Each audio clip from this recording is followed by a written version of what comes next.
Hello, welcome back to the channel. I haven't posted in a while, but I went and did a thing. And since I'm currently between jobs, I figured it was time to get back into it.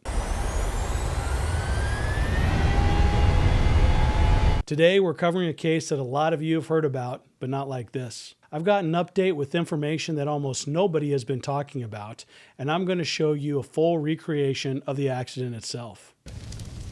Is anyone in there? He said there was one inside. Later, I have a special expert guest joining us, someone who's been endorsed by no less than Elon Musk, so you're going to want to stick around and see what he has to say. First, let's talk about the people involved. Philip McPherson had multiple failures during his commercial check ride. He was involved in 2 accidents, which led to an FAA 709 ride that, according to court documents, nearly resulted in a 3rd accident. After surrendering his commercial pilot certificate, he continued instructing students even though it was illegal. That eventually led to the actual 3rd accident, which claimed the life of his student, Keith Kozel. Kozel was a father of 2, an entrepreneur, and an adventure seeker. His toxicology report indicated prior recreational drug use, though there's no indication that he was using anything on the day of the accident. Then there's Newman Salim, owner of the now-defunct ProFlight Aero Services. He was charged with conspiring with McPherson to defraud students after McPherson surrendered his commercial pilot certificate. It's also worth noting that Salim hired McPherson after he'd already been fired from his previous flight school following the first 2 accidents. Federal prosecutors ultimately charged McPherson with offenses carrying a combined maximum sentence of 153 years. To avoid that, he pleaded guilty at the end of 2025, only to quickly change his mind and try to withdraw the plea. That didn't go over well with the judge. The court concluded the motion was simply a delay tactic and denied it, reinstating McPherson's guilty plea to 43 of the 44 counts. Those included 1 count of involuntary manslaughter, 1 count of wire fraud for billing students for services he wasn't licensed to provide, and obstruction of an administrative proceeding for signing an affidavit claiming the FAA had told him that he could continue instructing even though he couldn't, and 40 counts of serving as an airman without the required pilot certificate, a count that he was definitely guilty of. In the end, McPherson received 6.5 years in prison. Salim received 2.5 years for conspiracy involving the wire fraud and obstruction charges. The wire fraud counts involved more than $100,000 billed to students. After the FAA discovered what was happening, they contacted those students to inform them that none of the flight time they'd logged with McPherson counted towards their certificates. Interestingly, the most serious individual charge wasn't manslaughter. It was wire fraud, which carried a maximum sentence of 20 years in prison. The 40 counts of operating without the required certificate each carried up to 3 years, meaning those counts alone could theoretically have totaled 120 years if served consecutively. McPherson wasn't an unsophisticated defendant either. He had a master's degree, a paralegal certificate, and had attended law school. But the part of this case that I find the most interesting is the involuntary manslaughter charge. That's where things get complicated. I know a lot of you came to this channel originally because of the recreations that I produced. I'm going to be doing one for this accident as well.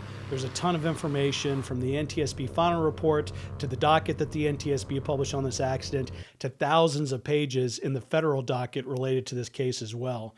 I think it deserves its own treatment because it sits at the intersection of one of humanity's greatest accomplishments, which is flying, and one of our greatest limitations, which is mortality. You can look for that. It should be published next week sometime, hopefully by Friday. If you want to make sure you get alert for it, hit the subscribe button and the bell.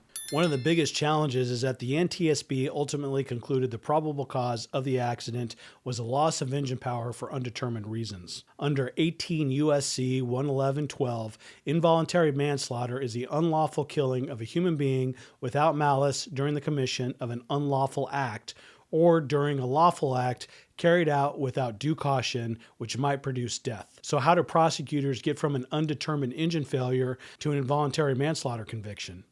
To answer that, we have to look beyond the United States. One of the most famous international examples is Gall Transporte's flight 1907, a Boeing 737 which collided with an Embraer Legacy 600 business jet over Brazil. The 737 crashed, killing all 154 people on board, while the Legacy survived after losing its left winglet. The case became highly controversial. The Legacy's transponder was not transmitting properly, and the Brazilian air traffic control also failed to issue proper altitude clearances.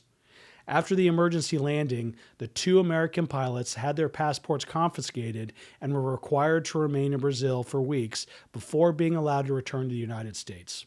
In 2011, both pilots were convicted of negligence and sentenced to 52 months in prison, although the sentence was converted to community service in the United States. In 2012, it was reduced to home confinement, and in 2015, Brazil's Supreme Federal Court ordered the pilots to return to Brazil to serve their sentences in a Brazilian prison. The U.S. Department of Justice declined Brazil's extradition request in 2023, and in 2024, the case was dismissed after the statute of limitations expired. It's just one example in a long list of criminal prosecutions arising from aviation accidents around the world. Historically, the United States has been much more reluctant to criminally prosecute pilots following aviation accidents. McPherson's case certainly had aggravating factors, but there's another side to the story. He immediately reported inadequate engine power that he experienced during the flight. That report is also corroborated by another student pilot who, just 4 days earlier, experienced reduced engine power in the same aircraft while flying with a different instructor.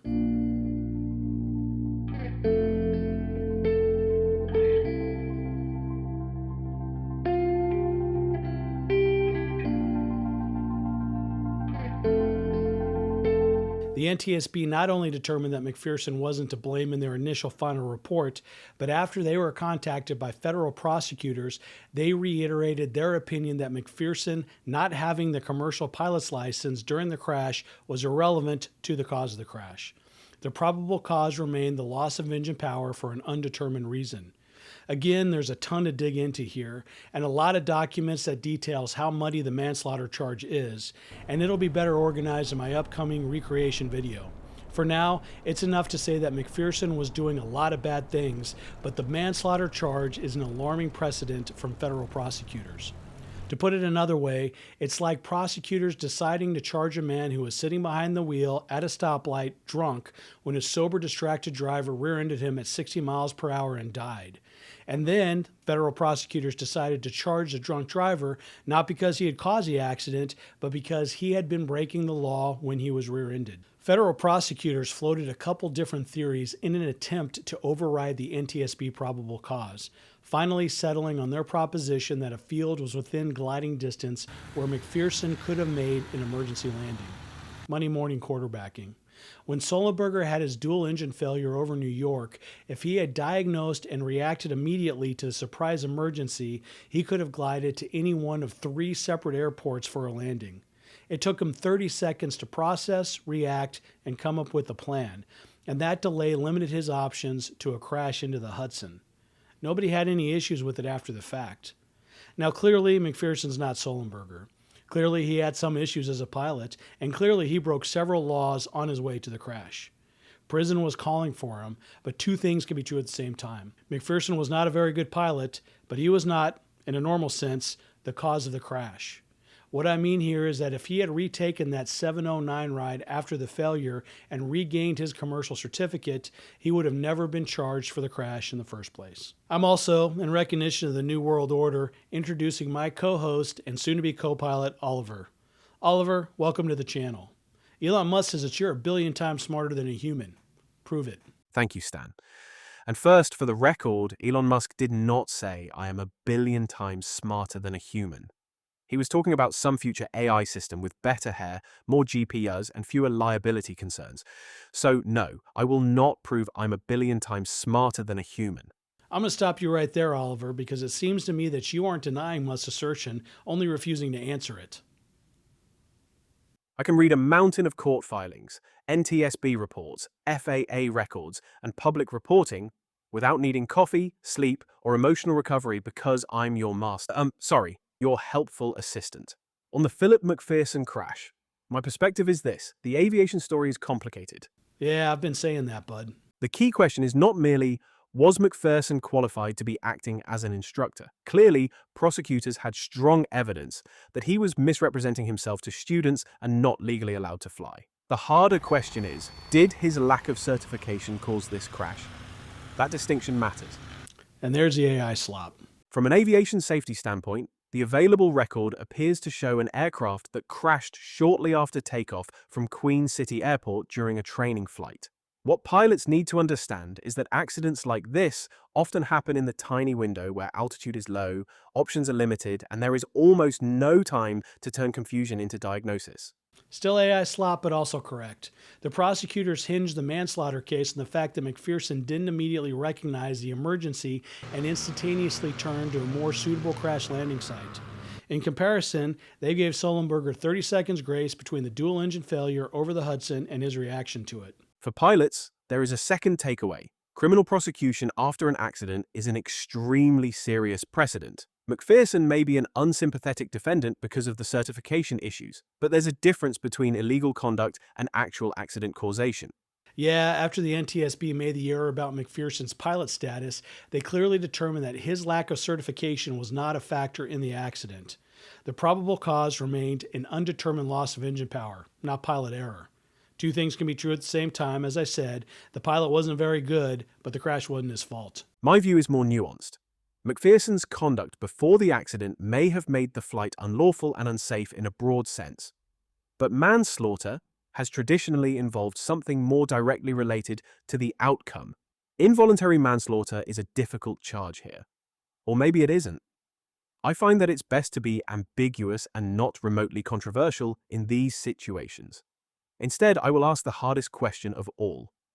What actually caused the airplane to crash? Oh, for Pete's sake, Oliver, grow a pair. I have no idea what you mean. You drudging sir. And again, let's not forget about the victim here, Keith Kozel, father of two who seemed like an interesting dude. God bless him and his daughters. Thanks, Oliver. That was as useful as it was bland. Kumo, elke gebutter region, a d'other far be nil.